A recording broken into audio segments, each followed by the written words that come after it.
ఓ చిన్న వాక్య భాగాన్ని ధ్యానం చేసుకొని ఈ పునరుద్ధరణ ఆరాధన మనం ముగించుకుందాం. ఆధ్యాత్మిక జీవితంలో, భక్తి జీవితంలో మనం ప్రభు సన్నిధికి వస్తూ వెళ్ళడానికి ఒక కారణం ఉంది. కారణం లేకుండా మనం ఏం చేయట్లేదు. కారణం ఉంది. కొంచెం ఎక్కువ అట్లా గాలికి పెట్టేట్టు ఒక్క దారం. Praise Lord. అంతే. ఊరికే టైంపాస్కి లేదా మన దేవుడు కాబట్టి మనశ్శాంతికి అట్ట వచ్చి అట్ట వెళ్ళిపోవడానికి భక్తి మనం చేయట్లేదు. అర్థమైందా? దీని వెనకాల ఏదో ఒక దైవ మర్మం గొప్పదే ఉంది. ఏంటి ఆ మర్మము? ఎలా తెలుసుకోవాలి? ఎట్లా అంటే, ఈరోజు ఒక కుటుంబం ఉంది. ఆ కుటుంబం ఇటుక పనులకు వెళ్ళారు. అక్కడే ఉంటారా? మరలా తిరిగి ఆ ఇంటికి వస్తారా?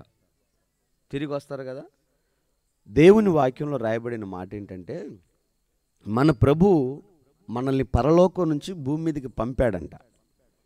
ఏం చేశాడు? పరలోకం నుంచి భూమి మీదకి పంపాడు. అందుకే మనిషికి వచ్చిన డేట్ ఉంటుంది, మరలా వెళ్ళిపోయే డేట్ కూడా ఉంటుంది. ఎక్కడి నుంచో మనం వచ్చాం, అందుకే మరలా ఎక్కడికో వెళ్ళిపోతున్నాం. కాకపోతే మనిషికి ఎక్కడి నుంచి వచ్చిన సంగతి తెలియదు.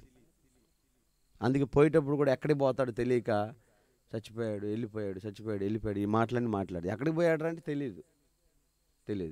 కానీ ఎక్కడికో వెళ్తున్నాం. ఎక్కడికి వెళ్తున్నామో తెలుసుకోవటమే యేసుప్రభుని తెలుసుకోవటం.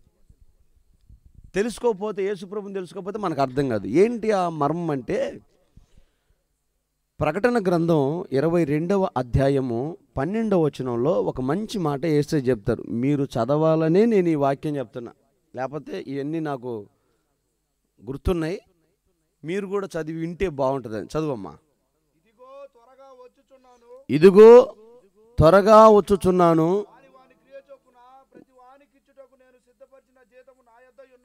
చాలు. ఆయన ఏమని చెప్తున్నారంటే, ఇదిగో బాయ్, ఇదిగో అంటే ఎంత తొందర పెడుతున్నాడో చూడండి.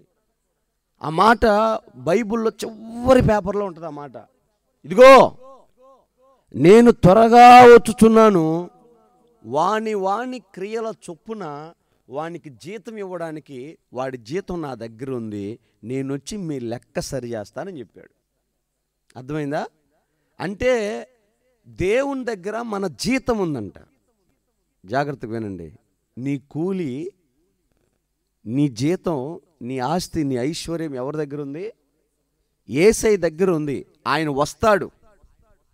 అందుకే చెప్తాను, నేను త్వరగా వస్తున్నా, వాని క్రియల చొప్పున వాని జీతం ఇస్తాను అని చెప్తున్నాడు.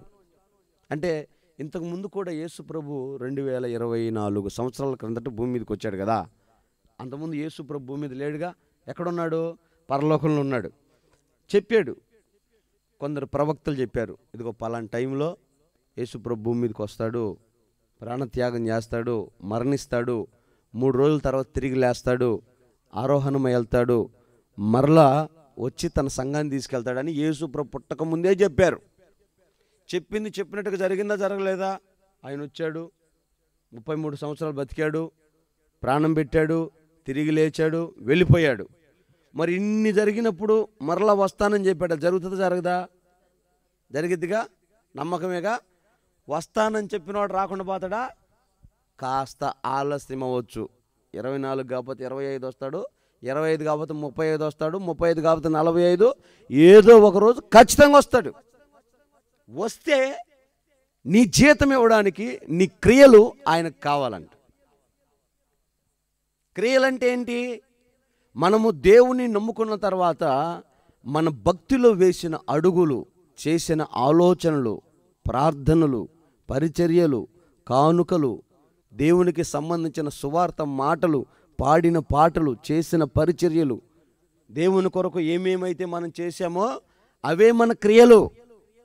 నువ్వు పాపం చేశావో, పుణ్యం చేశావో, భక్తి చేశావో, మోసం చేశావో, నిజం చెప్పావో, అబద్ధం చెప్పావో, నీ క్రియలు ఏంటో నాకేం తెలియదు. తెలిసినోడు అక్కడ ఉన్నాడు, రేపు రాబోతున్నాడు. ఆమేన్. ఆయన వచ్చినప్పుడు నీ క్రియల చొప్పున నీకు జీతం ఇస్తాడంట. మరి నీ క్రియలు ఎలాగున్నాయి? వస్తానన్నవాడు రాకమానునా, తెస్తానన్న బహుమానం తేకమానునా, రారాజు వస్తున్నాడు. పాట అయిపోయింది, ఇంకా నిద్రపోండి మీరు. పాట పాడినప్పుడు ఎక్కువ కావాలంటాం, మాట్లాడేటప్పుడు ఎక్కువ. అంటే మనం ఇన్ని కొనుక్కునేది ఎందుకంటే వాళ్ళకి అర్థం అవటానికి. మన వరకు లవలవ కొట్టుకుంటే ఉపయోగం ఉంది. ఇది సోక అమ్మా, నేను హల్లెలూయా అంట, అది అంటుంటుంది. నీకు ఏమర్థమైంది? మీకు అర్థం అవ్వాలనే కదా ఇవన్నీ. వస్తానన్నాడు, రాకుండా మానడు. తెస్తానన్న బహుమానం తేకుండా పోడు, ఖచ్చితంగా వస్తాడు. వచ్చేలోపు నీ స్థితి ఎలాగుందో పరీక్షించుకో. దానికి ముందుగానే యేసు ప్రభు ఉదాహరణలతో సహా చెప్పిపోయాడు. ఏమని చెప్పాడంటే, ఒక యజమానుడు దూరదేశం, ఎంత దూరం రా, నువ్వు వీసా పాస్పోర్ట్ తీసుకొని విమానం ఎక్కినా పోలేనంత దూరదేశం వెళ్ళిపోయాడు. అమెరికా ఎంత దూరం ఉందమ్మా? ఇవాళ విమానం ఎక్కితే రేపు పొద్దున కాడ దిగుతాం. దూరమా దగ్గర? ఎంత దూరం? రేపట్లో పోతాంగా, దగ్గరే. అర్థమైందా? వారానికైనా పోతాంగా, దగ్గరే. ఇప్పుడు ప్రపంచం చాలా దగ్గర అయిపోయింది. చంద్రుడి మీదకి 3 రోజులు వెళ్ళిపోతున్నారు. దూరమా దగ్గర? ఎంత దూరంలో ఉన్న చంద్రుడి మీదకి కూడా 3 రోజులు వెళ్ళిపోతుంది, దగ్గరే. కానీ యేసయ్య చెప్పిన దేశం చాలా దూరం. ఏ రాకెట్ పోదు, ఏ విమానము పోదు, ఏ పాస్పోర్ట్ ఉన్న దేశం పోదు, అంత దూర దేశం వెళ్ళాడంట ఆ యజమానుడు. పోతా పోతే ఏం చేశాడంటే, తన దగ్గరున్న పనివారికి తలాంతులు ఇచ్చి వెళ్ళాడంట. ఏమి ఇచ్చెళ్ళాడు?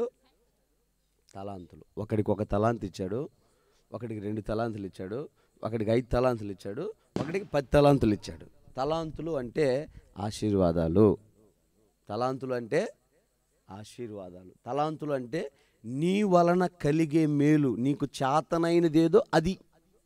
తలాంతు అంటే నీకు చేతనైన దాన్ని తలాంతు అంటారు. ఇప్పుడు ఒకడు డ్రమ్ కొడుతున్నాడు అనుకో, అది వాడి తలాంతు. ఒకడు పాట పాడుతున్నాడు అనుకో, అది వాడి తలాంతు. ఇప్పుడు వాక్యం చెప్తున్నాడు అనుకో, అది వాడి తలాంతు. ఒకసారి యసన్న గారు జాన్వేస్లీ పాస్టర్ గారిని, ప్రదీపాల్ పాస్టర్ గారిని, మేరక్కని తీసుకొని సింగపూర్ వెళ్ళాడంట.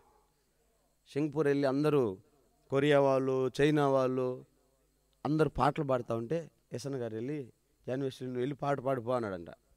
ఆయన కింద కూర్చొని, నా వేళ్ళు అయితే పాడతాయి కానీ నేనైతే పాడలేను అన్నాడంట. ఏది మనం ఇప్పుడు వింటున్నామే మన జాన్వేస్లీని పాటలు, నా వేళ్ళు అయితే పాడతాయి కానీ నేను పాడలేను, నాకు రావని. ఇక అంటే ఆయన తలాంతు అది. కీబోర్డ్ అయితే వేయగలను కానీ నాకు పాట రాదన్నాడు. సరే, యేసన్న గారి ఇంటికి వచ్చిన తర్వాత, ఇది ఎవరికి తెలియదులే, ఆయన దగ్గరగా ఉన్న వాళ్ళకి తెలుసు. ఇంటికి వచ్చి 3 రోజులు యేసన్న గారు మేరకు ఉపవాసం ఉండి, ఇంత మంచి కృప ఉంది, పాట ఎందుకు పాడలేడని ఉపవాసం ఉండి ప్రార్థన చేస్తే అప్పుడు పాట పాడడం మొదలుపెట్టి, నువ్వు అసలు వచ్చినా రాపని పాడాల్సిందరా. ఈసారి క్యాసెట్లోని మొట్టమొదటి పాట అబ్రహాము దేవుడవు, అది అట్ట అందుకోవాలి అబ్బాయి. అర్థమైందా? అది షార్ప్నెస్ అంటారు దాన్ని. మొదటి పాట అది. ఇక ఆ తర్వాత నుంచి ఇంకా అన్నయ్య సెలరేగిపోయాడు. ఇంక ఈరోజు ఆయన అందుకునే వాళ్ళు లేరు ఇంకా. అర్థమైందా? అది తలాంతు. ఒక్కొక్కరికి ఒక్కొక్క తలాంతు. అందరూ వాళ్ళలాగా చేయలేరు, వాళ్ళకున్న కృప అది. అలాగున్న కొందరికి కొన్ని తలాంతులు ఇచ్చి వెళ్ళిపోయాడంట. కొద్ది రోజుల తర్వాత ఆ దూరదేశం వెళ్ళిన యజమాని తిరిగి వచ్చి వాళ్ళందరిని పిలిచాడు. ఎవరెవరు ఎక్కడ ఉన్నారా, అందరు రండి. వచ్చారు. అయ్యా, నీకు 10 తలాంతులు ఇచ్చా కదా, ఏం చేసావు? ప్రభా, నువ్వు ఇదిగో ఈ 10 ఇచ్చావు, ఈ 10కి 10 సంపాదించానయ్యా, 20 తలాంతులు అయినాయ్యా. బలా నమ్మకమైన దాసుడా, నీకు 10 ఇస్తే నువ్వు మళ్ళీ 10 చేసావురా, నంబర్ 1 రా నువ్వు అన్నాడు. అని ఇదిగో ఈ అనేకమైన పట్టణాల మీద నువ్వే అధికారివి, వీటిని ఏలుబడి చేయి అన్నాడు. 5 ఇచ్చినోడు వచ్చాడు. నువ్వేం చేశారంటే, ఇదిగో ప్రభా, నువ్వు ఇచ్చిన 5కి ఇంకొక 5 సంపాదించానయ్యా. నువ్వు కూడా నమ్మకస్తుడివేరా, 5 ఇస్తే 5కి 5 సంపాదించినావు. వాడికి కూడా అనేకమైన పట్టణాల మీద అధికారిగా ఉండమని సెలవు ఇచ్చేసాడు. 5 ఇచ్చినోడు కొద్దిగా, 10 ఇచ్చినోడు కొద్దిగా కాదు, ఇద్దరికి సమానంగానే ఇచ్చాడు. 2 తలాంతులు ఇచ్చినోడు పిలిచాడు. వాడిని పిలిచి, నీ 2 తలాంతులు ఏం చేశారా అన్నాడు. అయ్యా, నువ్వు 2 ఇచ్చావు కదా, 2కు 2 సంపాదించానయ్యా అన్నాడు. నువ్వు కూడా నమ్మకస్తుడివేరా, నీకు ఇచ్చిన దాన్ని పోగొట్టకుండా, పాడు చేయకుండా 2కు 2 సంపాదించావు కాబట్టి నువ్వు కూడా అనేకమైన పట్టణాల మీద అధికారివై ఉండమన్నాడు. ఒక్కడికి కూడా తక్కువ చేయాల. 10 ఇచ్చినోడికి ఒకటే బహుమానం, 5 ఇచ్చినోడికి ఒకటే బహుమానం, 2 ఇచ్చినోడికి ఒకటే బహుమానం. ఇప్పుడు ఒక తలాంత్ ఇచ్చినని పిలిచాడు. మరి నీ తలాంత్ ఏదిరా? ఈక ఒకటి ఇచ్చావు, అది మళ్ళా నువ్వు అడుగుతావు, నాకు తెలుసు, అందుకే గుంత తీసి గుంతలో పెట్టానయ్యా. ఏం చేశాడంట? గుంతలో పెట్టినంట. అప్పుడు ఆయన ఏమంటాడంటే, ఒరే పిచ్చోడా, నేను నీకు ఇచ్చా, నీకు సంపాదించడం చేతగాల. సావుకారి అంటే చేతనైన వాడు అని అర్థం. సావుకారికి నీ తలాంత్ ఇచ్చింటే నేను వచ్చేలో వడ్డీ అన్న వచ్చేదిగా, నీకు చేతగాల, నువ్వు ఇచ్చింటే వచ్చేదిగా అంటే ఆయన అంటాడు, నువ్వు విత్తని చోట కోస్తావు, ఇంకా నువ్వు అంత అట్టటోడివి ఇట్టంటోడివి. ఇంకా ఆయన నోటికి వచ్చిన మాటలను యేసుప్రభుని అనేసరికి, చెడ్డ దాసుడా, చెడ్డ దాసుడా, నేను ఇచ్చిన దాన్ని వాడకపోగా ఉపయోగించకపోగా మళ్ళీ నా మీద నేరారోపణ చేస్తావా అని తన పక్కన ఉన్న బొట్లను పిలిచి కాళ్ళు చేతులు కట్టి వీని వెలుపడి చీకట్లు వేసామని చెప్పాడు. ఈ రోజున దేవుడు నీకు తలాంత్ ఇచ్చాడు, నీకు తలాంత్ ఇచ్చాడు, నీకు తలాంత్ ఇచ్చాడు, నాకు తలాంత్ ఇచ్చాడు. ఎవరి తలాంత్ వాళ్ళదే. కృపారావు గారు వచ్చిన 2 పాటలను అద్భుతంగా పాడతావా లేదా? కదా, తలాంతే, కృపే. ఏ తలాంతు లేదని నాకు అంటాను లేదు. గట్టిగా సాపట్లు కొట్టొచ్చుగా. ఇప్పుడు కాదులేమ్మా, ఇప్పుడు కొడతారులే, మళ్ళీ ఏడలు ఎక్కడవుతాడు అని. పాట పాడేటప్పుడు కొట్టొచ్చుగా, పాట పాడేటప్పుడు చూడమాట. నువ్వు పాడే పాట ఏ టెంపోలో ఉంది, వీళ్ళు కొట్టే సప్పట్లు ఏ టెంపోలో. మళ్ళీ దాన్ని కుక్క పోకూడదు.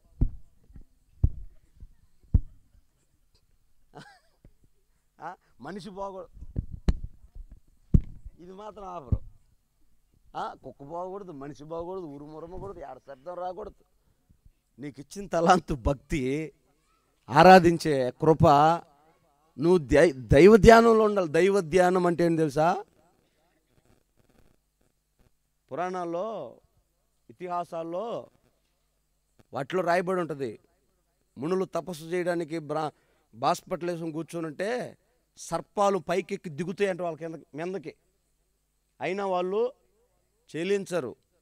చీమలు పుట్టలు పెట్టుకుంటాయి అంటే వాడిని అడ్డం పెట్టుకొని, ఇంకా అయినా వాళ్ళు, అది దైవ ధ్యానం అంటే. కప్ప ఎగరకూడదు ఆ పక్కకి, ఉస్వ. ఇదేం దైవ ధ్యానం? ఇదేం తలంతు అంటే ఒక్కటి కాదండి, 100 రకాల తలాంతులు ఉంటాయి. ఒకరికి వంట చేసే తలాంతు ఉంటుంది, ఒకరికి సువార్త చెప్పే తలాంతు ఉంటుంది, ఒకరిని ఒక ఆత్మను బలపరిచి రక్షించి దేవుని మాటలు చెప్పి దేవుని మందిరానికి నడిపించే తలాంతు ఉంటుంది. ఇంకొకరికి మంచి తలాంతు ఉంటుంది, నాశనం చేసే తలాంతు ఉంటుంది. నిప్పు పెట్టిందంటే కథం, ఇంక మందిరానికి వచ్చేది లేదు, సావాసంలో కలిసేది లేదు, ఎదురు పడేది లేదు. ఏందిరా అంటే పెట్టినాము నిప్పు అట్ట పెట్టింది. అదొక తలాంతు, అది ఒక తలాంతు లెక్క. ఇది సమాధానపరిచే తలాంతు, ఐక్యపరిచే తలాంతు, పాపంలో నుంచి బయటకు తీసుకొచ్చే తలాంతు, దేవుని మందిరంలో పట్లు వేయడం, పరిచర్య చేయడం, బాక్సులు పెట్టడం. అందరు చేయగలరా? ఇప్పుడు ఆ పిల్లోడు అది పెట్టాడు, మిక్సీ అది మిక్సర్ పెట్టిండు, మీరు పెడతారా? చీపురు పట్టుకొని మీరు ఉడుతారు, ఆ పిల్లోడు వచ్చగలరా? కానీ మీరెందుకు ఉడుతారు? మీరు మీ చీపుని గుంతలో పెట్టొచ్చారు. మందిరం ఇప్పుడు మనం కూర్చోవాలి దేవుని ఆరాధించుకోవడానికి.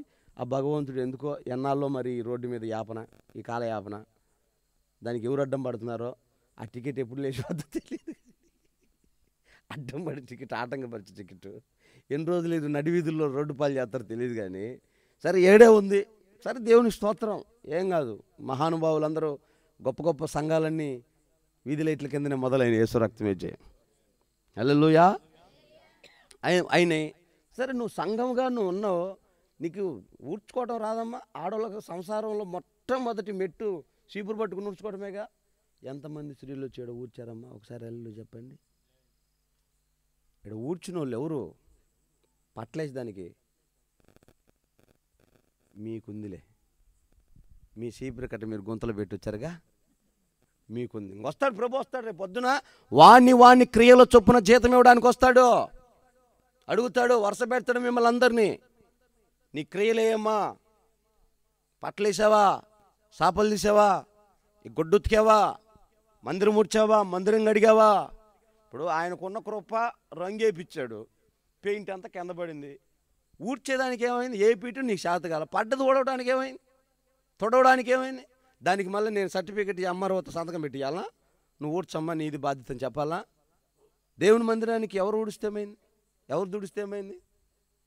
దానికి 100 కారణాలు చెప్తాడు. వీడు చెప్తాడు, అదే మాటలు చెప్తాడు. నువ్వు విత్తని చోట కొయ్యేవాడవని, ఊడ్చని చోట కుప్పలెత్తేవాడవని, నీది నీకు ఇద్దామని గుంతలో పెట్టానయ్యా. అంటే నేను మిమ్మల్ని విమర్శించడానికి చెప్పట్లేదమ్మా. రేపు ప్రభు వస్తే నీ లెక్క ఏమవుద్దో చూడు. నిన్ను లెక్క అడిగితే నీకు జీతం ఇవ్వాలని నీ క్రియలే బిడ్డా అని దేవుడు అడిగితే నీ క్రియలే. చేతులెత్తి చేసిన ప్రార్థనలు ఏమైనా ఉన్నాయా? పల్లె కోసం కార్చిన కన్నీళ్ళు ఏమైనా ఉన్నాయా? విజ్ఞాపనలు ఉన్నాయా? ఇల్లు తిరిగి ఈరోజు ఆరాధన, అమ్మాయి పాస్టర్ గారు వస్తున్నారు, ఈ ఒక్క పూట వచ్చిపో, కూర్చో, సరే ఏమైనా చేసుకో, అటెండ్ చేసుకుంది వారం అంతా, ఇదిగో సాయంకాలం పూట జరుగుతుంది కదా, ఖాళీయే కదా, తిని పడుకునేది కదా, 1 గంట అమ్మాయి వాక్యం వినమ్మాయి అని చెప్పిన ఆ బాధ్యత ఏమైనా ఉందా? ఆ క్రియలు ఉన్నాయా? ఇవన్నీ సంఘములో విశ్వాసులకు ఉండవలసిన తలాంతులు. ఇవే క్రియలు. ఇవి దేవుడు అడుగుతాడంట. ఇదిగో నేను త్వరగా వచ్చుచున్నాను, వాని క్రియల చొప్పున నేను జీతం ఇస్తా. అమ్మాయి మేము పోతాం కానీ నువ్వు రామాక, ఎంత వచ్చేది ఆడ రామాక, ఇంట్లో పండుకో. ఎవరికేమైంది? దేవుని సన్నిధిని నిర్లక్ష్యం పరిచే ఆ మాటలు దేవునికి లెక్క చెప్పేటట్టు చేస్తాయి. దానికి నీవు ఎప్పుడైతే నమ్మకం కలిగి దేవుని సన్నిధిలో ఉంటావో, నీ క్రియలు యథార్థంగా దేవుని సన్నిధిలో ఒప్పుకుంటావో, నిన్ను అనేకమైన ఆశీర్వాదాలకు వారసురాలను చేస్తాడంట. ఆమేన్. కొట్టుడు దెబ్బలు గట్టు కోటేశ్వర రక్తమే జయం. హల్లెలూయా, హల్లెలూయా. ఎందుకని చెప్తున్నానంటే, నమ్మకమైన వానికి 106వ కీర్తన 6వ వచనం చదువుదాం. కీర్తనల పుస్తకం 106వ అధ్యాయం 6వ వచనం.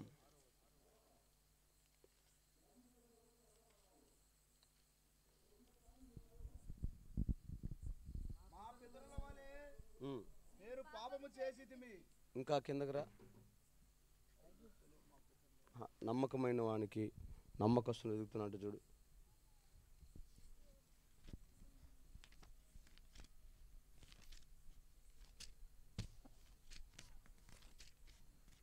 పదహారవ వచనం చూడు.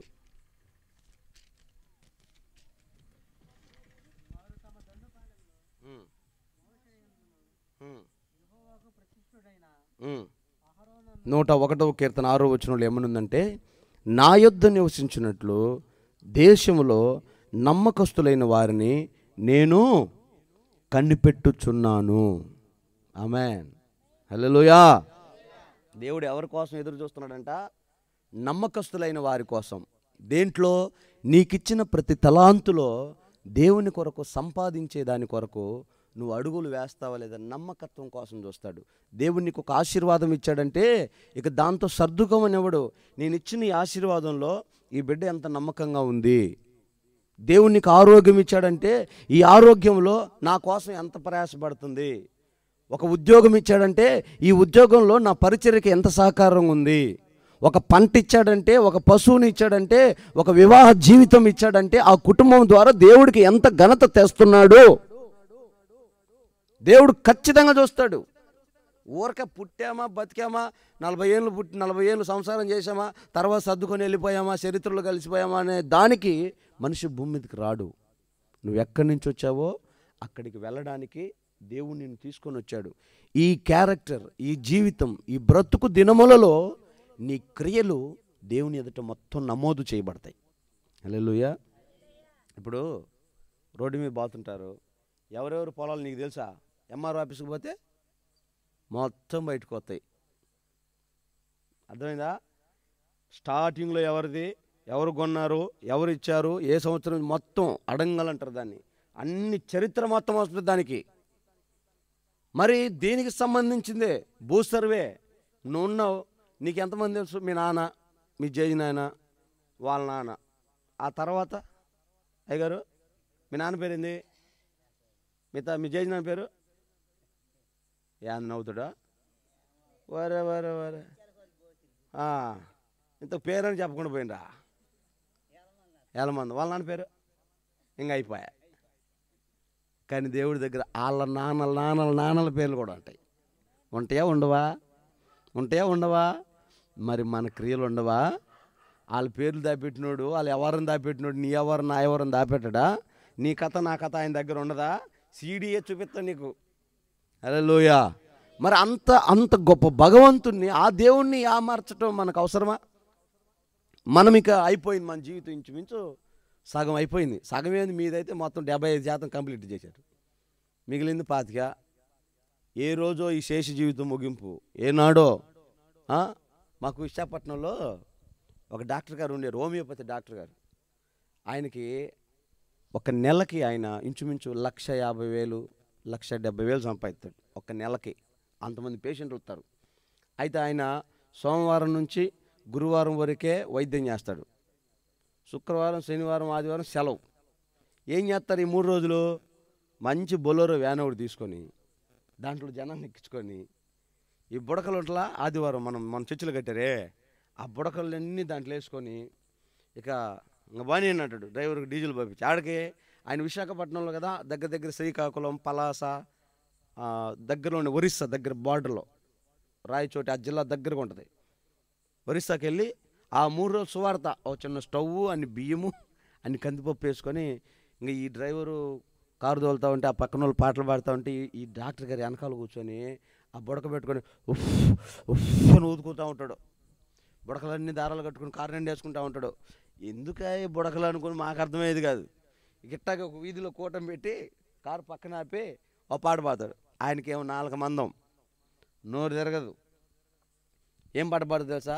ఒక గుండు పిన్ తీసుకొని ఒక బుడక తీసుకొని అంటాడు. ఏ బుడక ఎప్పుడు పగిలిపోవునో మానవా రక్షణ పొందవా, అది పాట. ఆయనకి 4 అనేది పట్టుకుని పొడిచేది. జనాలకు అర్థం కావాలని. నువ్వు గాలిలో బుడగలాంటివిరా, ఎప్పుడు పగిలిపోతుందో తెలియదు, నమ్మకరా వేసేదని చెప్పడానికి ఆయన తాపత్రయం ఇదంతా. 3 రోజులు ఆయన క్రియలు గొప్పయా కావా? ఏమండి? మరి నీకు ఇచ్చిన ప్రతి తలాంతులో నుంచి నువ్వు దేవుని కొరకు ఏం చేసావో లెక్క చెప్పాలి. ఊరికి వచ్చిందా ఆశీర్వాదం సంచిలో వేసుకోవడం కాదు. దేవుని కోసం నువ్వేం చేసావు రావాలి. నీ క్రియలు మొత్తం, నువ్వు ఇచ్చిన కానుకలు లెక్క ఉంటుంది, నువ్వు ఇచ్చిన దశంభాగాలు లెక్క ఉంటుంది, నువ్వు విప్పిన గుప్పిలు లెక్క ఉంటుంది, నువ్వు గుప్పిలి బియ్యం లెక్క ఉంటాయి, కేజీలతో సహా తూకం వేసి పెడతాను నీకు. హల్లెలూయా. ఆయన అన్యాయస్తుడు కానే కాదు, ఎవరి రుణమును ఉంచుకునేవాడు కాదు. ఆమేన్. రూతుందా ఆ బోయజ్ పొలంలోకి వెళ్ళింది. మీరు అక్కడ జరిగిన సంఘటన చెప్తా. ఆమె నయోమితో బెత్లెహేంకి వచ్చింది. ఎవరు ఈ అమ్మాయి? మోయాబురాలు. మోయాబులు మంచోళ్ళు కాదు. వాళ్ళని ఎందుకు చేసుకున్నావు? సరేలే అటు పోయాము, చేసుకున్నాము, మంచో చెడు అయింది, పిల్లలు చచ్చిపోయారు, అది విధవరాలే నేను విధవరాలే, నాకు అది దానికి నేను తప్ప ఇంకేరే దిక్కే ఉంది అయ్యా మాకు అనింది. సరే, తిండి తిప్పలేంటి, పడిపోయిన ఇల్లు, రేకులు వేసుకోవడానికి డబ్బులు లేవు, ఉండడానికి నిలువ నీడలేదు, ఏం చేయాలి? దాన్ని ఆ మొత్తలో ఎట్లా సర్దుకొని రాళ్ళలో బోల్లో ఊడ్చుకొని, అత్తయ్య ముసలిదాన్ని నువ్వేం పోయి సంపాదించుకొస్తావు కానీ నేను పోయి ఆ పరిగేరుకొని వస్తానని వెళ్ళింది. ఆమె వెళ్ళింది. ఆ గట్ల మీదకి వెళ్తుంటే ఆ కూలీలు రాయ్ కిందకి దిగావంటే కాళ్ళు ఇరగొడతా, పొలంలో దిగావంటే అంటే అంత లోకం అయిపోయింది పాపం అమ్మాయి. ఏం చేస్తాం? అసలే విధవరాలు, వెనక ముందు ఎవరు లేరు, అంతేగా. ఒక్కొక్కడు మాట్లాడతారు పల్లెలో అంటే చాలా ఆడికి అంత లోకమైందో నాకు అర్థం కాదు. వీళ్ళు మనుషులు కాదా? సరే ఆ సంగతి మనకి ఎందుకు కానీ అంత లోకం అయిపోయింది ఆ అమ్మాయి. కానీ దేవుని నమ్మింది, నమ్మకస్తురాలు. ఆమె క్రియలు సాక్ష్యం చెప్తాయి. అమ్మాయి నయోమి, నీతో వచ్చిన రూతు ఏంది నా పిల్ల మంచిదేనా? ఊరుకో, అసలు ఏం మా కోడలు బంగారం అయితే నిజమేనంటావా? నిజంగా పోతే పొయ్యి ఇంకో పెళ్లి చేసుకోయే, నాతో ఎందుకు ముషిల్దాంతో అంటే లేదు అత్త, నీ దేవుడే నా దేవుడే అని వచ్చిందయ్యా, అంతకంటే మంచితనం ఏం కావాలయ్యా అని చెప్పింది. కోడల మీద మంచి సాక్ష్యం చెప్పింది. సరే పోయింది, పరిగేరుకుంటుంది. ఈ లోపు యజమాని వచ్చాడు, ఆ ఊరి యజమాని. ఎవరు అమ్మాయి? పలానయ్యం కాళ్ళు ఏందంట, పరిగేరుకుంటుందంట. విధవరాలు, ఎవరు దిక్కులేంది, వచ్చింది. సరిగాని రాక మన పొలానికే కదా వచ్చింది, కొంచెం మీరు కూడా 4 పనులు వదిలేసేయండిలే, ఏరుకుంటుంది కదా అని ఆయన చెప్పాడు. ఆమె ఏరుకుంటుంది. ఆమె ఏరుకునే విధానం, ఆమె మాట్లాడే విధానం, ఆమె పద్ధతి ఆ యజమాని గమనిస్తున్నాడు. ఇప్పుడు వచ్చిన అమ్మాయి మర్యాదగా మటసంగా ఏరుకొని జాగ్రత్తగా ఇంటికి పోయి దంచుకొని తినాలి, జాగ్రత్తగా ఉండాలి. కొంతమంది అటు చేయరు. పల్ల ఇదిగా ఒకటి వదలు రాదు, ఏందమ్మ వదిలేదే, అప్పుడు నీ సోమ్యం పోయిందా, ఆయనది కాదంట అయ్యా.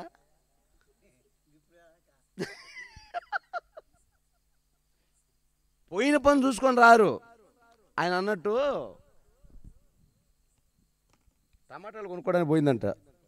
పోయినా కొనుక్కో, మర్యాద రావద్దు. ఏంది బావా టమాటాలు తెస్తున్నావా, నీకెందుకు వాడితోటి, నీ పని నువ్వు చూసుకోరాదు. పల్లాయి పలకటం, క్రియలు సాక్ష్యం చెప్తాయి అంటున్నా, అర్థమైందా? అల్లరల్లరిగా సంతోషంగా ఉండొచ్చు, కానీ అల్లరి పాలయ్యే అంత సంతోషంగా ఉండకూడదు, మంచిది కాదు. క్రియలు సాక్ష్యం చెప్తాయి. రేపు పొద్దున ఎవరన్నా వచ్చి ఆ అమ్మాయిని పెళ్లి చేసుకుంటే అది ఉత్తర నోటి దురుసులు సామె, దాంతో నీకెందుకు అన్నాడు, నువ్వు ఏమైంది, పోయా, పరువు పోయా. కానీ ఈ అమ్మాయి అట్లేదు, రూత్ అట్లేదు. నమ్మకంగా పొలంలో ఆమె పరిగెరుకునే విధానం, మాట్లాడే విధానం, నడక, చూపు, పద్ధతి బోయాజుకు నచ్చింది కాబట్టి, నమ్మకస్తురాలు కాబట్టి ఏ పొలంలో పరిగెరుకుందో అదే పొలానికి యజమానురాలిని చేసిండు బోయాజు. దేవునికి స్తోత్రం. కోటు నీకు ఎందుకు వేస్తాడు, హల్లెలూయా.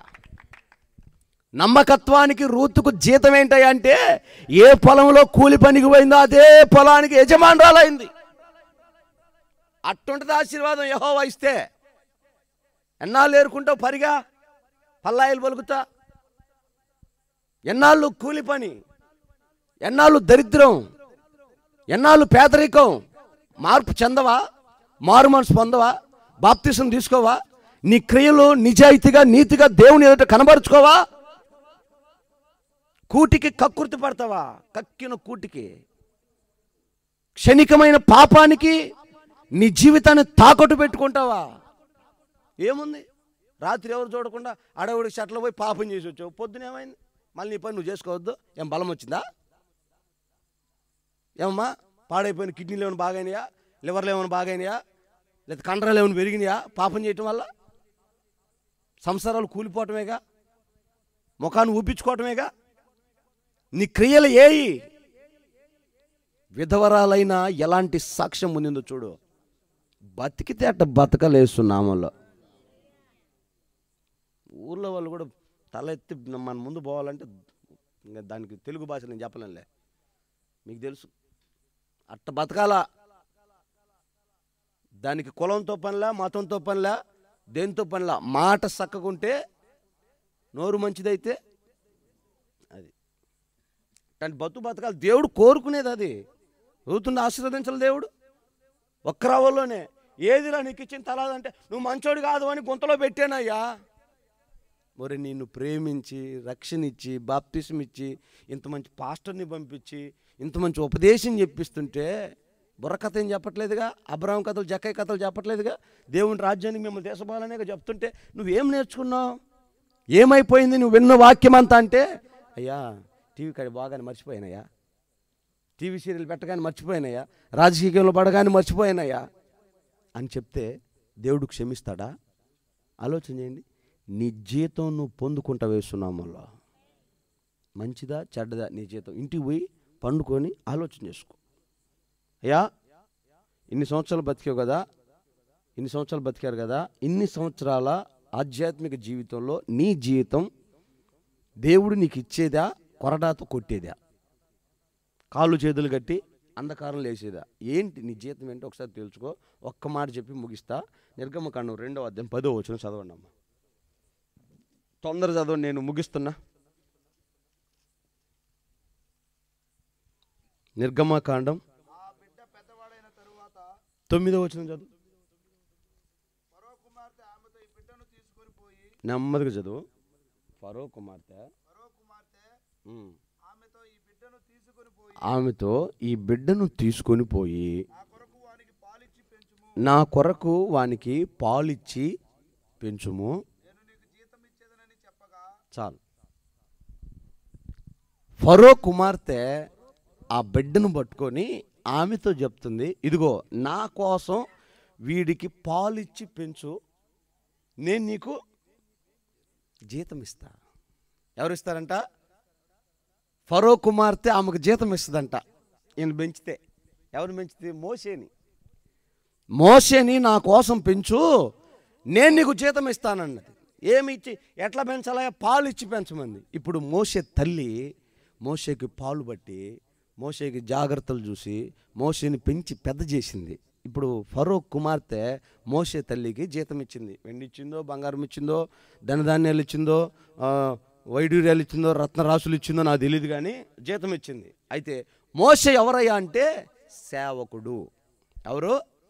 సేవకుడు. ఐగుప్తులో నుంచి ఇశ్రాయేలీయులను విమోచించేవాడు, బానిస సంఖ్యలో తెంచి పాప భారములో నుంచి విడుదలిచ్చేవాడు, ఐగుప్తు అనే పాపములో నుంచి కనాను అనే పరలోకానికి ఎన్నో లక్షల మందిని నడిపించేవాడు, సముద్రాలు, కష్టాలు, శత్రువుల బారిలో నుంచి ఇశ్రాయేల్ని విమోచించేవాడు. గట్టిగా అల్లు చెప్పు. గట్టి రెండు చేతులు ఎత్తి చెప్పండి. రెండు చేతులు ఎత్తి చెప్పండి. హల్లెలూయా. ఎవరు మోషే? కొమ్ము మోసేనా? సేవకుడు. సేవకుడిని ఎట్ట పెంచాలంట? పాలు. పాలు అంటే తెలుసా? గేదె పాలు, మేక పాలు అవి కాదు. పాలు అంటే ఇప్పుడు పంచుకునేటప్పుడు లెక్కలేసుకుంటామే. అరే ఇది నీ పాలు, ఇది నా పాలు, ఇది దాని పాలు అంటారు కదా. అంటే అర్థం ఏంటి? భాగము. మోషేని పెంచి పెద్ద చేసే విషయంలో తన తల్లి తన జీవితంలో ఒక భాగం అయిపోయింది. ఒక భాగం ఇచ్చి పెంచి పెద్ద చేసిందంట. అందుకే మోషే తల్లిని దేవుడు ఆశీర్వదించాడు. మోషేని గొప్ప దైవజనుడిగా దేవుడు చేశాడు. ఆమేన్. ఈరోజు సంఘముగా మిమ్మల్ని పెంచి పెద్ద చేసే బాధ్యత సేవకుడిగా దేవుడు నా మీద పెట్టాడు. ఇప్పుడు నేను మిమ్మల్ని విమోచిస్తాం మీ పాపంలో నుంచి.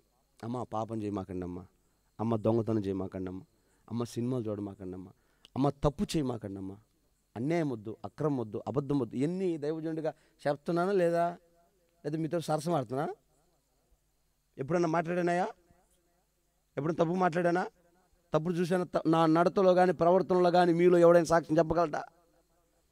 మిమ్మల్ని పరలోక రాజ్యం తీసుకెళ్ళటం తప్ప వేరే కాన్సెప్ట్ లేదు ఇక్కడ. అంతే. అలాంటివన్నీ చాలా చూసి వచ్చాం ఇండస్ట్రీలో. పెద్ద పెద్ద హీరోయిన్లు నా పక్క నుంచి పోతుంటే పట్టించుకోకుండా వచ్చినాం. ఎవరు ఉన్నది హీరోయిన్లు పళ్ళు ఊడిపోయి కళ్ళు ఊడిపోయి మూలన ముసలి అందరు కూర్చొని. మరి ఇలాంటి దైవజనుడు మిమ్మల్ని పరలోక రాజ్యం తీసుకెళ్ళాలి. నేను మీకు సరదా చెప్పాను తల్లి, మరి మీరు నవ్వుకు మాకండి, మీరు బ్రహ్మాండంగా ఉన్నారులే, మీకేం తక్కువ అసలు. హల్లెలూయా. గట్టిగా చెప్పండి. పండగ రావాలి మిమ్మల్ని చూడటానికి, పండగ రోజు చూడాలి మిమ్మల్ని. ముసలిది కూడా పట్టు చీర కట్టవుతుంది బయటికి, అసలు తగ్గేది లేదు. ఏంది ముసలి ఈరోజు అంటే పండగ కదంటయ్యా. ఇవాళ రేపా? ఎప్పుడమ్మా? అది కదా, అది వాళ్ళు చెబుతారేమో చూడు. అబ్బా దొంగడు తేలుగుడు తరుతుడా, మనకేం పని అయ్యా దాంతో అంటర్లా. సైలెంట్ కొన్ని చెబితే ఏం బాధ, చెప్పకపోతే ఏం బాధ. దొంగడు దొంగతనానికి వచ్చినమ్మా రాత్రి ఇంట్లో దూరి బీరువాళ్ళు చేయబెట్టిండు. లోపల 10 ఎప్పుడుందో ఏడాదించి వచ్చిందో తేలుంది, సర్రనేసింది. వాడు అరిసిండు అనుకో, ఇంట్లో లేతడు.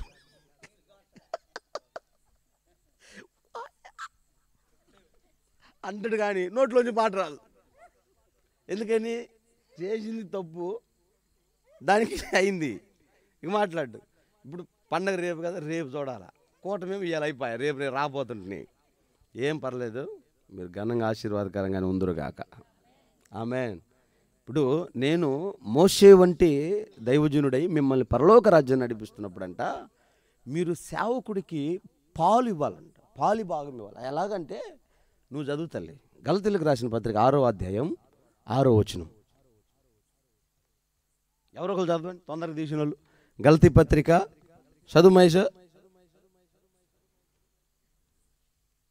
6:6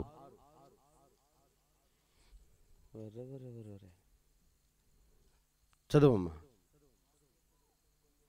గట్టిగా.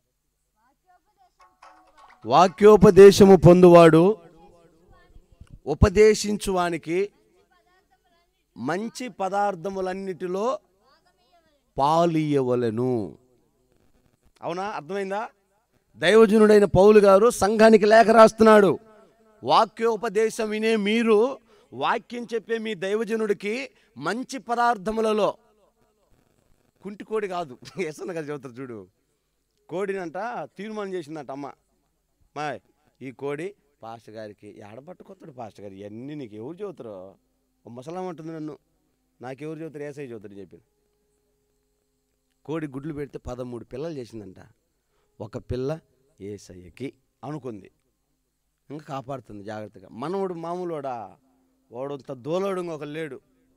ఈ పిల్లలు గంప ఎత్తడం బయటికి రావటం ఆలస్యం, రాయి తీసుకొని కొట్టే పనిలోనే ఉంటాడు. కొట్టిండు, ఒక కోడికి కాలు ఇరిగింది. ఎమ్మటి ఆ ముసలి చేతిలోకి తీసుకొని ఈ కోడే ఎసన్న గారికి అనిందంట. దేవుడికి స్తోత్రం. ఆ కుంటి కోడి ఒక్కటే బతికింది, మిగతా అన్ని కుక్కరు చచ్చిపోయినాయి అంట. లేదు దాన్నే మంచిది రాదా? వాక్యంలో ఏముందమ్మా? మంచి పదార్థంలో కదా. నువ్వు పాయసం చేసుకున్నావు అనుకో, ఒక టిఫిన్లో నాకు నువ్వు పాసం వండుకున్నావు అనుకో, ఒక అంత ప్లేట్లో నాకు పెట్టు. నువ్వు పెళ్లి చేసుకున్నావు అనుకో, నిన్న జనవరి పోయింది, క్రిస్మస్ పోయింది, అందరూ గుడ్డలు తెచ్చుకున్నారుగా. మరి ఈ దీనుడికి, ఈ దీనదాసుడికి ఎవరన్నా ఒక సొక్కా పెట్టారా? గుర్తురాలేదా? మీరు అన్నం తింటప్పుడు, బట్టలు కొనుక్కుంటప్పుడు కనీసం ఇదిగో ఈ 100 రూపాయలు తీసుకో పాస్టర్ గారు, గుడ్డలు తెచ్చుకో అన్నవా? మేము ఇస్తే నువ్వు తెచ్చుకుంటావా? ఇది మాత్రం అంటారు. కాకపోతే వేయమంటే వేయమంటే రెడీగా ఉంటారు. ఇంకా ఎంత బాగా రాసి పెట్టాడో దైవజనుడు పాలు. నువ్వు ఇల్లు కట్టినా, పెళ్లి చేసినా, ఫంక్షన్ చేసినా, మంచిది ఏదైనా నీ కుటుంబంలో మేలుకరమైంది, ఆశీర్వాదకరంగా నువ్వు జరిగిస్తున్నప్పుడు దాంట్లో దైవజనుడికి పాలు ఉండాలి. అందుకే దైవజనుడు దేవుని సేవలో పరిగెడతా ఉన్నప్పుడు, నష్టపడినప్పుడు, గాయపడినప్పుడు, అనారోగ్యమైనప్పుడు నువ్వు దర్శించాలి, పరామర్శించాలి, అతన్ని పలకరించాలి. ఆ కింద మీరు చదివితే ఆ విషయాలన్నీ ఉంటాయి. అందుకే దైవజనుడికి దశంభాగం ఇవ్వాలి, దైవజనుడికి ప్రథమ ఫలం ఇవ్వాలి, దైవజనుడికి మొదటి గంప, మొదటి గింజ, మొదటి పశువు, మొదటి పక్షి, మొదటి ఆశీర్వాదం దైవజనుడు పాలుండాలి. ఇవన్నీ నీ క్రియలు. దీని గురించి దేవుళ్ళు ఎక్కడుగుతాడు నిన్ను? నాయకుడు నువ్వేది అంటున్నావు, నాకు రావాల్సింది కూడా నా బియ్యం నువ్వే తింటున్నావు, ఆయన తింటాడా అంటున్నావు. ఏమనంటే ఎందుకు తిన్నావు? నువ్వు మూటలు కట్టి తీసపట్ల నేను తింటున్నాను, ఎవరికైనా పెడతాను, ఆయన మీకెందుకు? నేను బియ్యం తినక ఏం తింటానమ్మా? చెప్పనులే. ఇవి దేవుని సేవకుడికి మీరు పాలిస్తే ఈ క్రియలంట దేవుని ఎదుటికి వచ్చినప్పుడంట మీ మీద సాక్ష్యంగా ఉండి ఆశీర్వాదానికి, అనేకమైన ఆశీర్వాదాల మీద మిమ్మల్ని నమ్మకస్తులుగా నిలబెట్టడానికి ప్రోత్సాహకరంగా ఉంటాయంట. ఆమేన్. అంటే ఇది నాకు తక్కువై నేను చెప్పట్లా, మీ ఆశీర్వాదం కోసం మీకు చెప్తున్నా. హల్లెలూయా, గట్టి చెప్పండి హల్లెలూయా. అంటే మరలా చెప్తున్నా, నాకు అవసరమై నాకు తక్కువై మీకు చెప్పట్లా, మీ ఆశీర్వాదం కోసం చెప్తున్నా. నాకు కావాలని కాదు, మీ దగ్గర నుంచి ఏమొస్తుంది కానీ కావాలని కాదు, కానీ మీ ఆశీర్వాదం ఇందులో ఉంది. మీరు ఈ క్రమంలోకి వెళ్తే, ఇలాగ మీరు బ్రతికితే దేవుడు అనేకమైన ఆశీర్వాదాల మీద మిమ్మల్ని నియమిస్తాడు, మీకు అనుగ్రహిస్తాడు. బలా నమ్మకమైన దాసుడా అని మిమ్మల్ని దీవిస్తాడు. బిగబట్టి దరిద్రులైన వారు కలరు, వెదజల్లి అభివృద్ధి పొందిన వారు కలరు. వెదజల్లారంట, అభివృద్ధి పొందారంట, బిగబట్టారంట, దరిద్రులయ్యారంట. దేవుని వాక్యంలో రాయబడిన మాట చూసారా? దేవుడు ఆశీర్వదించాలి కానీ మనం దాచిపెట్టి, మనం బిగబట్టి, ఇది ఇత్తేమైద్దిలే, ఈ ఒక్కరు దేవునిలే, కొంచెమైనా దైవజనుడిది దేవుడిది దేవుడికే, అంతే. నీకు అనవసరం అది. అలాగా ఎందుకని చెప్తున్నానంటే, మొర్దెకై అని ఒక ఆయన ఉన్నాడు. ఈ ఒక్క మాట చెప్పి నేను ముగిస్తున్నా. మొర్దెకై ఆయన ఒకరోజు రాజుని చంపాలని శత్రువు పన్నాగం పండితే, ఆ విషయాన్ని ఈయన తెలుసుకొని రాజకోటకెళ్ళి రాజుకు సమాచారం ఇచ్చాడు. రాజా, పలాని శత్రువు నిన్ను చంపడానికి పలాని చోట పొంచి ఉన్నాడయ్యా, నువ్వు కావాలంటే భటులు పంపి చూడయ్యా అంటే, రాజుగారు పంపిగానే చూడగానే ఆ శత్రువులు రాజును చంపడానికి ఇంచుమించు దగ్గరికి వచ్చేసారు. వెంటనే రాజు మేలుకొని తన శత్రువుని తన శత్రువు చేతిలోంచి తను కాపాడుకున్నాడు, బతికి బయటపడ్డాడు. చాలా రోజులు గడిచిన తర్వాత రాజుకు నిద్ర పట్టట్ల. ఒకరోజు ఏం చేయాలో అర్థం కావట్లా. ఆయన ప్రతిదీ డైరీ రాసుకుంటాడంట. ఈరోజు నేను చచ్చిపోవాలి, కానీ పలాని మొర్దెకై నాకు సమాచారం ఇచ్చి నాకు సాయం చేశాడు, నన్ను బ్రతికించాడు, నేను బతకడానికి కారణమయ్యాడని డైరీలు రాసుకున్నాడు. అర్థమైందా? మొర్దెకై అవసరతలో ఉన్నాడు, మొర్దెకైకి అక్కరొచ్చింది, మొర్దెకైకి సాయం కావాలి. మొర్దెకై దిక్కులో ఉన్నాడు, చేతులెత్తి మరపెడుతున్నాడు దేవుణ్ణి, ప్రభా నాకెవరు సాయం చేస్తారయ్యా అని. మొర్దెకై వెళ్ళొచ్చు, రాజా నువ్వు చచ్చిపోతుంటే నేను నీకు సాయం చేశాను, ₹1 లేదా 10 రూపాయలు ఏదో ఒక సాయం చేయరాదా, 1 ఎకరం పొలం మీద అడగొచ్చు. కానీ మొర్దెకై దేవుని మొరపెడుతున్నాయ్యా, నీవే సహాయం చేయ్యా, నీవే దిక్కయ్యా అని అడుగుతుంటే ఈ మొర్దెకై ప్రార్థనకి దేవుడు రాజుకు నిద్ర లేకుండా చేశాడు. రాజుకు నిద్ర పట్టట్లా. పిల్లలు గురవులుతున్నారు, ఆయనకు సేవ చేసేవాళ్ళు, పాద సేవ చేసేవాళ్ళు సేవ చేస్తున్నారు. రాజుగారిని నిద్రపుచ్చాలని విధాలుగా ప్రయత్నాలు చేస్తున్నారు, నిద్ర పట్టట్లా. ఏం చేయాలి అర్థం కాక నా డైరీ తీసుకురాపోండి అన్నాడు. డైరీ తీసుకున్నాడు, అన్ని పేపర్లు తిరగేస్తున్నాడు. ఈ డేట్ ఎప్పుడు జరిగింది, ఈ డేట్ ఎప్పుడు జరిగింది అంత చూస్తూ ఉంటే అక్కడ ఆగాడు. మొర్దెకై వలన నువ్వు మేలు పొందావు, కానీ అతనికి నువ్వే సహాయం చేయలేదు అని కనపడింది. వెంటనే పిన్ పెట్టాడు, మంత్రిని పిలిచాడు. అర్ధరాత్రి, ఏందయ్యా ఈ టైంలో? రాజు గణపరచదగిన వాడు, ఎట్లా గణపరచాలో ఆ విధంగా గణపరచడానికి రేపు పొద్దున ఏర్పాట్లు చేయి. ఇక వెంటనే రాజ్యమంతా దండోరేపించాడు.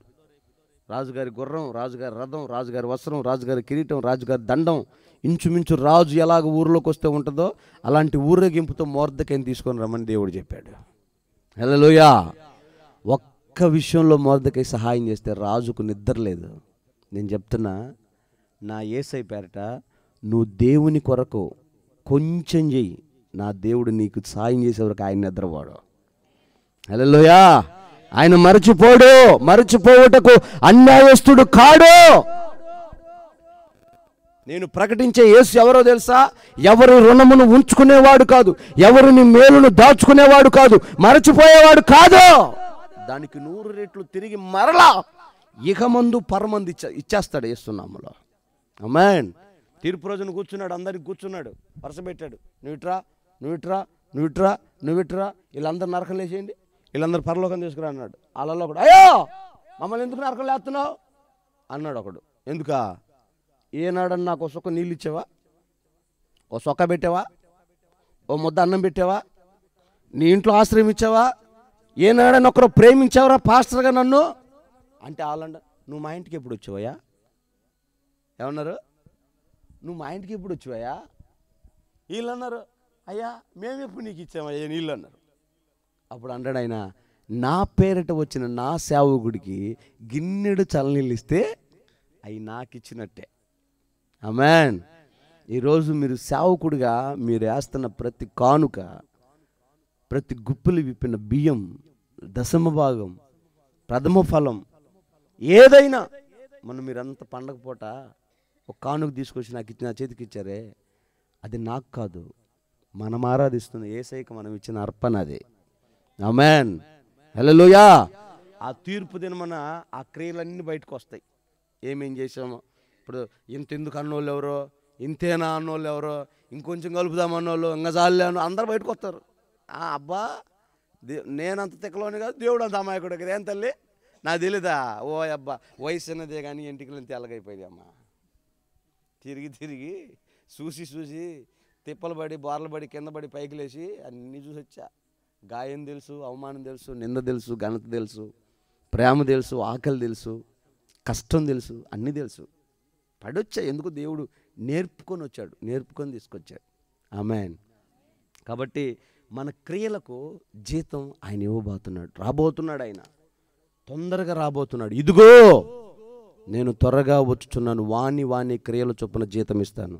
ఈ రాత్రి నువ్వు ఇంటికి వెళ్ళి తీర్మానంతో ఆలోచన చేయాల్సింది ఒకటే, ప్రభువా ఒకవేళ నాకు జీతం ఇవ్వడానికి నేనేమైనా మంచి చేశానా, ఏ రోజైనా కానుకిచ్చానా, ఏ రోజైనా ప్రార్థన చేశానా, ఏ రోజైనా పరిచర్య చేశానా, ఏ రోజైనా దేవుని మందిరాన్ని గురించి ఒక్క రవ్వైన ఆలోచన చేశానా, ఏ రోజైనా సేవకుడికి హృదయపూర్వకంగా అంత అన్నం పెట్టానా, ఏ రోజైనా సేవకుడికి గిన్నెడు చల్లనీళ్ళు ఇచ్చానా? ఏ క్రియలను బట్టి నాకు జీతం ఇస్తావయ్యా, ఆ రోజు నేను ఒట్టి చేతులతో నిలబడాలనా అని ఒక ఆలోచన చేసుకోండి.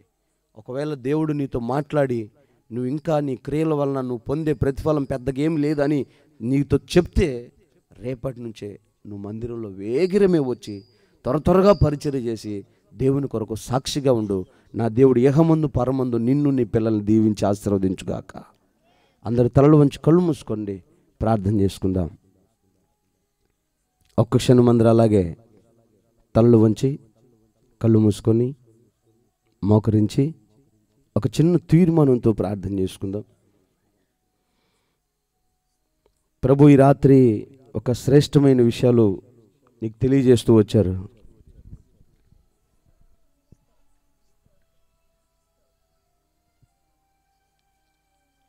నీ క్రియలు బాగుంటే నీకు జీతం,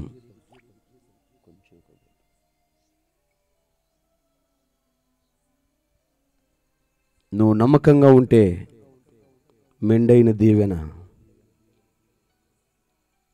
దేవుడు నీకు ఇచ్చిన దాంట్లో నమ్మకంగా ఉన్నావా? దేవుడు నీకు ఇచ్చిన రక్షణలో నమ్మకంగా ఉన్నావా? నీ కుటుంబంలో నమ్మకంగా ఉన్నావా? నీ భక్తిలో నువ్వు నమ్మకంగా ఉన్నావా? పరిశుద్ధతలో నమ్మకంగా ఉన్నావా? ఒక్కసారి ఆలోచించు. ఎన్నోసార్లు దారి తప్పిపోయి దేవునికి దూరం అయిపోయి, దేవుని సన్నిధికి దూరం అయిపోయి, మాటల వలన, క్రియల వలన, పాపం వలన, అపవిత్రమైన క్రియల వలన దేవుని జీతం పొందుకోకపోగా నీకిచ్చిన జీవితాన్ని పాడు చేసుకుంటున్నావా? ఇదిగో యేసయ్య రాకడ దినములు సమీపించాయి. ఈ 2024వ సంవత్సరమైన మారు మనసు పొందు. భక్తి చేయడానికి ఆశపడు. ఉపవాస ప్రార్థనలు చేయి. దేవుని మందిరంలో కనిపెట్టుకోనుండు. నిన్ను చూసిన అనేకులు వారి జీవితాలు మార్చుకునేటట్టుగా మలుచుకొని జీవితాన్ని. నీ వెళ్ళిపోతే నీ పిల్లల భవిష్యత్తు ఏంటో చూసావా? నీ వంశం ఏమైపోతుందో తెలుసా? ఒక శ్రేష్టమైన ఆశీర్వాదపు మార్గం వారి కొరకు నువ్వు వేసావా? ప్రేమ మార్గంలోనే వారు పెరుగుతున్నారా? విశ్వాసపు బాటలోనే వస్తున్నారా? లోకంలో త్రాగుడుకు బానిసలై, వ్యభిచారానికి బానిసలై, లోక సంబంధమైన స్నేహాలకు బానిసలై యవ్వన వయసులోని జీవితాలు ముగించేస్తున్నారే, వారి మార్గంలో వెళ్తున్నారా?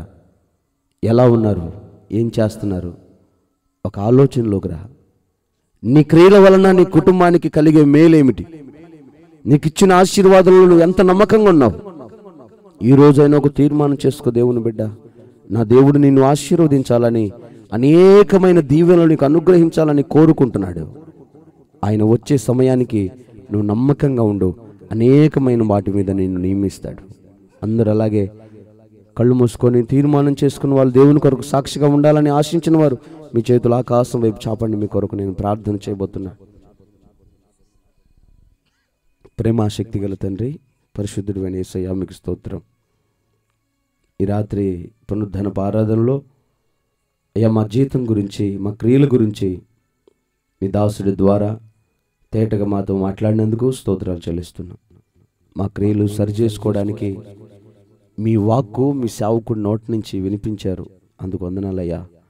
నమ్మకంగా బ్రతకడానికి సహాయం చేయండి. పలుమార్లు ప్రయత్నం చేస్తున్నాం కానీ ఓడిపోతున్నామేమో. మా క్రియలు సరిచేసుకునే భాగ్యం ఇవ్వండి. మా జీవితాలు ఆశీర్వాదకరంగా మార్చమని ఆశించి నీ సన్నిధిలో చేతులెత్తిన వీరిని ఒక్కొక్కరిని మీ కృపహస్తాలకు అప్పగిస్తూ నిశ్చయముగా వీరు దీవించబడి ఆశీర్వదించబడుదురుగా కాని పలుకుతూ, రాబో తరములకు వీరు మాదిరిగా ఉందురుగా కాని పలుకుతూ, ఈ ప్రాంతంలో పరిసర ప్రాంత ప్రజలకు మాదిరిగా వీరి జీవితాలు ఫలభరితంగా మారునుగా కాని పలుకుతూ, నిశ్చయముగా ఆశీర్వదించబడుదురుగా కాని పలుకుతూ, భక్తిలో, విశ్వాసంలో, పరిశుద్ధతలో, ప్రార్థనలో నమ్మకంగా బ్రతకడానికి సహాయం చేయమని నజరేయుడైన యేసు నామములో ప్రార్థించి అడిగి వేడుకుంటున్నాం తండ్రి. ఆమేన్, ఆమేన్.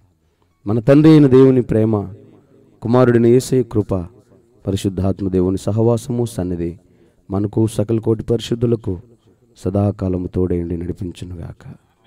ఆమేన్. హల్లెలూయా.